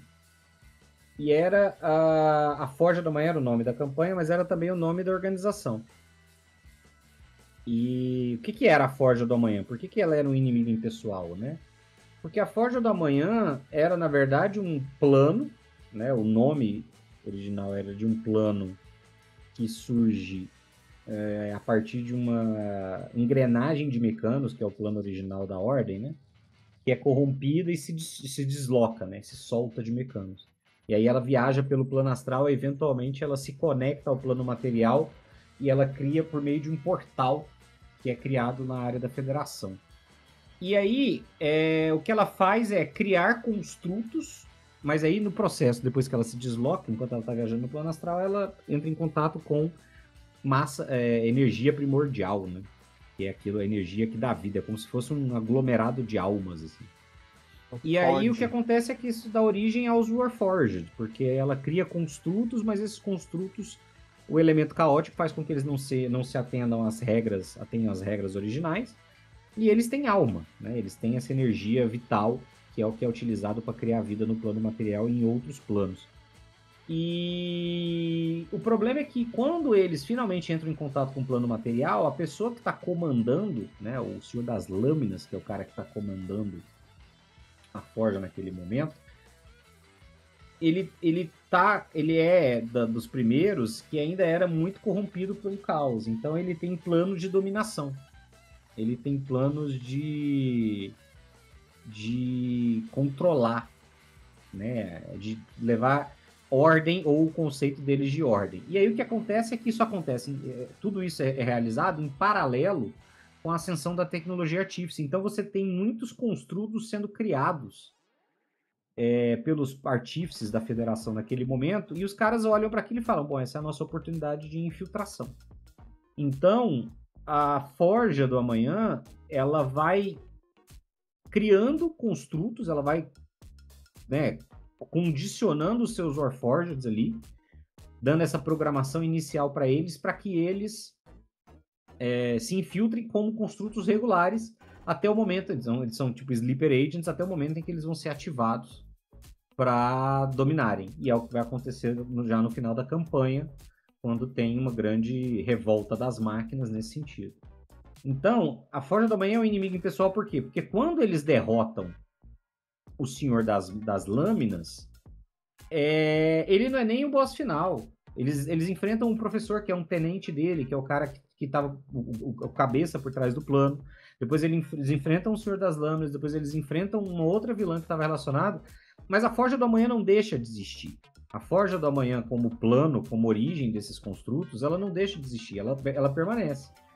E aí o que vai acontecer fora, né, da aventura, no pós-campanha, é a integração. Então a solução para a Forja do Amanhã, que era esse plano, que era um reino, né, que ele é alçado ao mesmo nível das cidades-estado da Federação, o que vai resolver o problema desse ímpeto imperialista, colonialista, talvez, da Forja do Amanhã, é justamente a política, é justamente a ascensão de lideranças que, em contato com os demais, tenham um ímpeto mais civilizatório e mais de busca de uma convivência pacífica do que os outros. Isso não quer dizer que eles não existam. E é que não existam aqueles que ainda querem, defendem, que acreditam naqueles outros princípios. Mas eles deixam de ser majoritários e a Forja é incorporada. Então você tem elementos da Forja que se originam da Forja posteriormente e que vão viver normalmente. Então, depois desse momento ali no cenário, você tem personagens, você pode fazer personagens Warforged, você tem os personagens que são os construtos que vão viver na Federação. Mas quando eles surgem como inimigos, eles são esse inimigo pessoal. Você não sabe. Existe um elemento desde o começo de dificuldade de quem é um construto da Forja, quem não é. Quem são esses caras? De certa maneira, uma inteligência alienígena, porque você não sabe quem são eles, você não sabe. Depois que você sabe que eles existem, você não tem uma compreensão exata desde o começo de qual é o objetivo deles, o que eles estão fazendo, quem são eles, etc. Então ele incorpora um pouco desses elementos para ser um inimigo de longo prazo que não é resolvido pelo combate puro e simples. Não é a porradaria de final de campanha que resolve isso. Isso é resolvido a posteriori. É interessante, cara. Eu acompanhei toda a história, porque a gente vai acompanhando muito dos bastidores, tendo os canal, e não acompanhava ao vivo. Mas é um conceito bom, principalmente porque dá uma possibilidade de você gerar teoria para dar com pau. A cabeça dos jogadores, dependendo do jeito que você guia isso daí, vai voar em 300 milhões de possíveis caminhos. Porque nada disso daí precisa ser explícito, como o Marcelo falou. Você não precisa entender isso de início. A coisa vai acontecendo e aos poucos ela vai sendo validada, né? Aí depois, lógico, depois que eles validaram isso daí, depois que eles entenderam, eles foram mais a fundo na história. Mas dá para você criar conceitos muito bons internos para sua história, de dilemas, igual o Marcelo usou, né, de cisão na história do seu cenário, de marcos de história, surgindo novas coisas, surgindo uma nova espécie, surgindo um novo jeito de jogar. É legal isso daí, eu curto. Pra quem quiser, a campanha tá inteira no YouTube, pra quem quiser assistir. No YouTube. Tem todos os, sei lá, 40, 44 episódios. Nossas campanhas mais antigas tiveram que sair, infelizmente, por conta de direitos autorais, mas essa daí tá inteirinha. A Forja do Amanhã tá, ó, deixa eu ver aqui, a Forja do Amanhã com 46 episódios. Vai lá assistir, comenta. Vamos para o último plot? Bora! O último plot, a marca de Tarduk. Você pode usar isso daí numa campanha moderna, você pode usar isso aí numa campanha do que você quiser. Eu vou setorizar isso aqui numa campanha fantasiosa, tá? Pode ser com um personagem comum e ele é um NPC que vai estar junto do grupo, ou você pode fazer isso daí junto com o grupo, sendo o centro desse plot um dos personagens, tá? O que é a marca de Tarduk? A marca de Tarduk é uma consequência inesperada de uma coisa imbecil, tá? Vocês vão estar ali numa missão qualquer. Estamos nível baixo. Vamos ver ali uma revoada de cocatriz que está estragando rebanhos numa região. Vamos lá ver o negócio das cocatrizes. Jogadores nível baixo, lutando contra a galinha, sendo petrificado, aquela coisa que todo mundo gosta de fazer em níveis iniciais, né? Quem nunca narrou um jogo para que os jogadores apanhassem no guaxinim, não é mesmo? Então, assim, faça uma coisa boba, uma coisa corriqueira, uma coisa que seus jogadores já estão fazendo. Só que algo estará lá. Um objeto, um lugar, uma pessoa, uma estátua, no caso da cocatriz. E essa pessoa, essa marca, esse lugar, ele vai estar com alguma coisa mágica lá. Alguma coisa que demonstre ser um item de poder e que vai trazer benefícios. De preferência, um benefício único, de uma vez só. Pode ser, vamos levar isso aqui, parece ser um item mágico. O mago viu que tem magia nele, vai fazer a identificação. Cara, isso aqui é um anel, e esse anel aqui solta um relâmpago, cara. É um uso só, mas tem um relâmpago, né? Devia ter 3. Tem só um. Vou guardar. Por quê? Porque quando chegar o momento eu vou usar esse relâmpago. Colocou o item, foi usar o item, você pode colocar qualquer coisa. De preferência algo que ele vai usar mais rápido. Quando ele colocar esse item, vai surgir nele, e ele não vai ver, a marca de Tarduk. É uma marcação mágica, tipo aquela marca da justiça, marca do não sei o que e tudo mais. É uma maldição. Tá?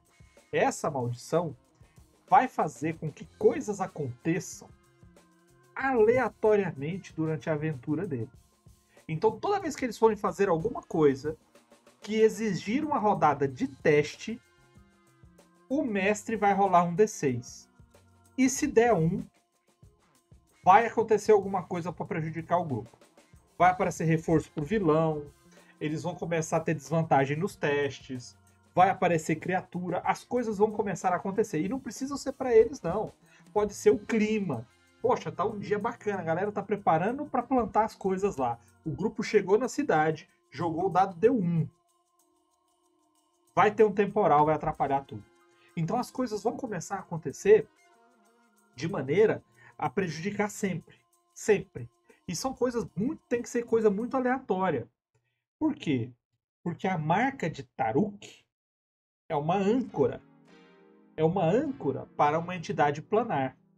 E quanto mais desgosto e tristeza acontecer, mais forte essa entidade fica, até o ponto dela conseguir passar para cá. Ok? A entidade é o vilão? Não. A entidade não é o vilão. A entidade vai fazer alguma coisa contra eles? Não. A entidade não vai fazer nada contra eles. Então o que vai pegar nessa história? O que vai pegar é essa maldição. Eles vão estar sempre lutando contra algo que está prejudicando eles demais. Eles vão conseguir resolver um problema, por exemplo, foram resgatar alguém que o reino é importante para o reino e tudo mais. Eles vão lá para resgatar, mas quando eles estiverem lá para pegar e conseguir salvar, eles salvarem, a galera vai achar que foram eles que sequestraram, que fizeram tudo, foi fácil demais. Eles que foram lá e sequestraram, por isso que eles estão trazendo. Então, é fazer com que a marca funcione como um agente externo contra os jogadores. Qual é o problema disso? Eles vão achar ruim. Eles vão achar que você está contra eles. O que é verdade, porque a marca faz isso. Então, o meu conselho é você usar esse plot de maneira mais rápida, porque as coisas vão acontecer numa escala muito grande. E a única pessoa que realmente não vai se dar mal com o que está acontecendo é a pessoa que está com a marca. Pois a pessoa não foi atingida? Não. Pois a pessoa não se machucou? Não. Pois a pessoa não caiu? Não. Nada vai acontecer com essa pessoa. Mas tudo em volta dela vai estar ruim. Quando eles começarem a desconfiar da maldição, que existe uma maldição, eles vão começar a pesquisar sobre maldições. Eles vão encontrar. E aí você vai ver. Poxa, mas que tipo de maldição é essa? Poxa, mas onde é que eu vejo isso? Poxa, quando ele usar uma magia de revelação, alguma coisa de ver encantamento, de ver o invisível, ele vai ver a marca, vão ter que pesquisar sobre o assunto e você fala da marca de Taruk. E aí é só colocar um jeito que dentro da sua história seja possível deles reverterem. Só que para fazer essa reversão, normalmente é passar a maldição para frente. Então você tem que ser um pouquinho criativo, porque eu não vou te dar essa fórmula de como você resolver, porque vai depender do seu cenário. Use os elementos do seu cenário, tá? Pode ser com uma magia muito poderosa? Pode, mas pode ser com um item raro, pode ser com um local especial, pode ser com uma coisa realmente difícil pro nível deles, para que eles vão lá e resolvam. Mas o importante é você dar uma sacaneada bem geral neles aí, bem legalzona, para eles perceberem que só a pessoa amaldiçoada não tá sofrendo, porque tem alguma coisa, para ir verem o processo, para ir verem que é uma maldição, descobrirem que é o processo e correr atrás. Caralho, achei pesado, hein? Não precisa ser, né, um troço taxativo de ficar matando gente. A ideia é deixar a galera descontente. É a descontentação e a tristeza que faz Tarduk se fortalecer. Eu tô falando Taruk, né? Tarduk. Eu gosto de maldição por causa disso. Assim, maldição é um negócio legal. Porque, novamente, não é alguém, né? Não é alguém que você tá enfrentando. Ah, mas fulano jogou a maldição. Sim, mas não é mais ele. Dificilmente é uma coisa que, tipo, é muito raro você ter num RPG uma situação de maldição que você retira destruindo quem jogou a maldição. Às vezes você faz isso e eu acho meio preguiçoso até. Uma coisa meio Ocus Pocus. Como é que era o nome? Abracadabra. Que é tipo, não, se a gente derrotar as bruxas, a gente impedir elas de fazerem não sei o que e tal, a maldição que elas jogaram na cidade passa. É raro, eu acho meio preguiçoso. Eu gosto da ideia de, tipo, cara, a maldição tá aí, ela existe. Ela pegou a galera. Abraço. Vocês agora que lutem.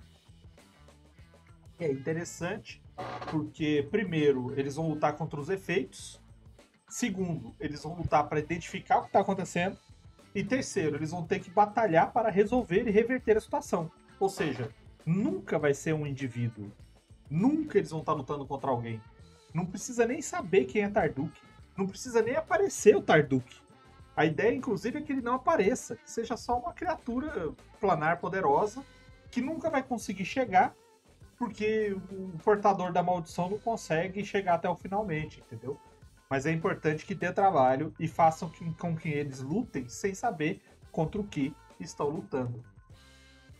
É que aí, ó, só você magia de jogador não tem nada de efeito permanente, pai. Se colocar efeito permanente para as magias de jogador, cara, o sistema está fadado ao fracasso, cara. Porque vai virar uma indiscriminação, vai ficar indiscriminado a produção de coisas permanentes. É sempre assim. Você dá o dedo, o cara quer o braço. Aí, se o marcado morrer, o MHG tá perguntando. E se o marcado morrer, cara, a maldição acabou, né? Até o próximo usar o anel. Passar pra frente. Ah, e se eles venderem? O anel tá inativado. Quando o cara reverter, a maldição. Isso é legal, hein? Isso é legal, hein? A maldição volta para o anel ou passa para outra coisa da pessoa. Só que assim, passa para outra coisa aleatória para outra pessoa, entendeu? Isso é legal. Bom, então é isso, senhoras e senhores. Acho que nós abordamos muitas coisas, até que nós não delongamos demais, Marcelo. Eu pensei que ia ser mais demorado. Hoje eu fui mais sucinto. Nós falamos muito em alguns termos, né, alguns tópicos, mas em outros nós já fomos rapidinho, então acho que compensou o tempo. Enfim. Balanceou, É isso. Final do ano está chegando, então o pessoal que assiste o vídeo até o final, o pessoal que assiste a transmissão até o final, se prepare aí, porque nós vamos ter aí novembro tranquilo, tá? Nós vamos ter papo de mês toda semana. Dezembro vai até a metade, não é isso, Marcelo? Acho que até a segunda semana de dezembro. Aí a gente entra em recesso.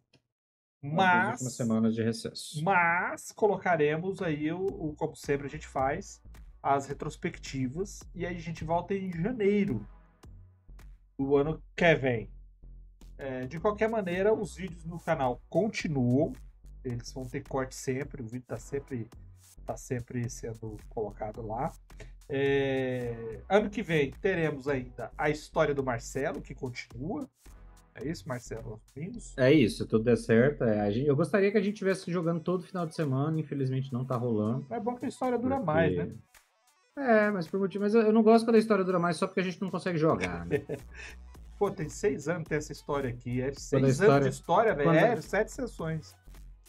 Exatamente. Quando a história dura mais porque ela tá divertida e ninguém quer parar é uma coisa, mas quando ela tá durando mais porque a gente não consegue juntar pra jogar é foda.